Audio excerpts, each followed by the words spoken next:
ನಮಸ್ಕಾರ ಎಲ್ಲರೂ ಹೇಗಿದ್ದೀರಾ? ಐ ಹೋಪ್ ಎಲ್ಲರೂ ಚೆನ್ನಾಗಿದ್ದೀರಾ ಅಂತ. Welcome back to my channel Umakant Kannada vlogs. ಇವತ್ತಿನ ವಿಡಿಯೋ ಏನಂದರೆ ನಾಟಿ style chicken sambar. Non veg ತಿನ್ನೋರಿಗೆ ಸೂಪರ್ ರೆಸಿಪಿ. ಈ ರೆಸಿಪಿಗೆ ಏನೇನು ತೊಗೊಂಡಿದ್ದೀನಿ ಅಂತ ನೋಡೋಣ. 3 ರಿಂದ 4 ಈರುಳ್ಳಿ, 1 ಗೆಡ್ಡೆ ಬೆಳ್ಳುಳ್ಳಿನ ಸಿಪ್ಪೆ ಸುಲಿದು ಇಟ್ಕೊಂಡಿದ್ದೀನಿ, 1 ಇಂಚು ಶುಂಠಿ, 1 ಟೊಮೊಟೊ, ಸ್ವಲ್ಪ ಪುದೀನ, ಸ್ವಲ್ಪ ಕೊತ್ತಂಬರಿ ಸೊಪ್ಪು, ಒಂದು ಅರ್ಧ ಹೋಳು ತೆಂಗಿನಕಾಯಿ, ಸ್ವಲ್ಪ ಚಕ್ಕೆ ಲವಂಗ, 1 ಸ್ಪೂನ್ ಕಡಲೆ, ಒಂದು ಅರ್ಧ ಸ್ಪೂನ್ ಗಸಗಸೆ.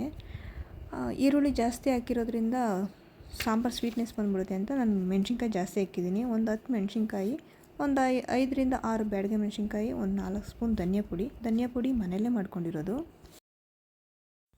ಈಗ ಇದನ್ನು ಹೇಗೆ ಮಾಡೋದು ಅಂತ ನೋಡ್ಕೊಬರೋಣ. ಮೊದಲಿಗೆ ಒಂದು ಬಾಣಲಿ ಇಟ್ಕೊಂಡು 2 ಸ್ಪೂನ್ ಎಣ್ಣೆ ಹಾಕಿ, ಎಣ್ಣೆ ಕಾದಾದಮೇಲೆ ಈರುಳ್ಳಿ, ಶುಂಠಿ, ಬೆಳ್ಳುಳ್ಳಿ, ಒಣಮೆಣ್ಸಿನ್ಕಾಯಿ, ಟೊಮೊಟೊ, ಬ್ಯಾಡಗೆ ಮೆಣಸಿನ್ಕಾಯಿ, ಚಕ್ಕೆ ಲವಂಗ ಮತ್ತು ಕಡಲೆ ಗಸಗಸೆ ಇಷ್ಟು ಹಾಕಿ ಚೆನ್ನಾಗಿ ಫ್ರೈ ಮಾಡ್ಕೋಬೇಕು. ಫ್ರೈ ಆದಮೇಲೆ ಗ್ಯಾಸ್ ಫ್ಲೇಮ್ ಆಫ್ ಮಾಡಿ ಅದಕ್ಕೆ ಕಾಯಿ, ಪುದೀನ, ಧನಿಯಾ ಪುಡಿ, ಕೊತ್ತಂಬರಿ ಸೊಪ್ಪು ಇಷ್ಟು ಹಾಕಿ ಚೆನ್ನಾಗಿ ಮಿಕ್ಸ್ ಕೊಟ್ಟು ಅದೆಲ್ಲ ತಣ್ಣಗಾದಮೇಲೆ ಜಾರಿಗೆ ಹಾಕ್ಕೊಂಡು ನುಣ್ಣಗೆ ಪೇಸ್ಟ್ ಮಾಡಿ ಇಟ್ಕೊಂಡಿದ್ದೀನಿ.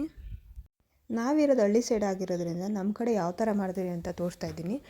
ಇದು ನಾಟಿ ಕೋಳಿ ಸಾಂಬಾರು ಮಾಡೋ ರೀತಿಯೇ ಇರುತ್ತೆ. ನೀವು ಒಂದು ಸಲ ಟ್ರೈ ಮಾಡಿ. ಇಷ್ಟ ಆದರೆ ಮಾತ್ರ ಒಂದು ಲೈಕ್ ಕೊಡಿ.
ನಾನಿಲ್ಲಿ 2.5 kg ಚಿಕನ್ ತೊಗೊಂಡಿದ್ದೀನಿ. ಚಿಕನ್ಗೆ ಸ್ವಲ್ಪ ಅರಿಶಿನ ಹಾಕಿ ಒಂದು 3 ಸಲ ಚೆನ್ನಾಗಿ ತೊಳೆದಿಟ್ಕೊಂಡಿದ್ದೀನಿ.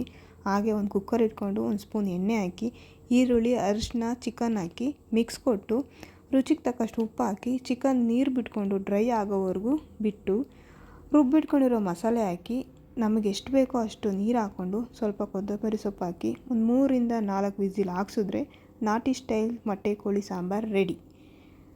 ಈ ರೆಸಿಪಿ ನಿಮಗೇನಾದ್ರು ಇಷ್ಟ ಆದರೆ ಒಂದು ಲೈಕ್ ಕೊಡಿ. ಯಾರಿನ್ನೂ ನನ್ನ ಚಾನಲ್ನ ಸಬ್ಸ್ಕ್ರೈಬ್ ಮಾಡದೆ ನೋಡ್ತಾ ಇದ್ದೀರೋ ಪ್ಲೀಸ್ ಸಬ್ಸ್ಕ್ರೈಬ್ ಮಾಡ್ಕೊಳ್ಳಿ. ಒಳ್ಳೊಳ್ಳೆಯ ವಿಡಿಯೋ ಜೊತೆ ಬರ್ತೀನಿ. Thank you.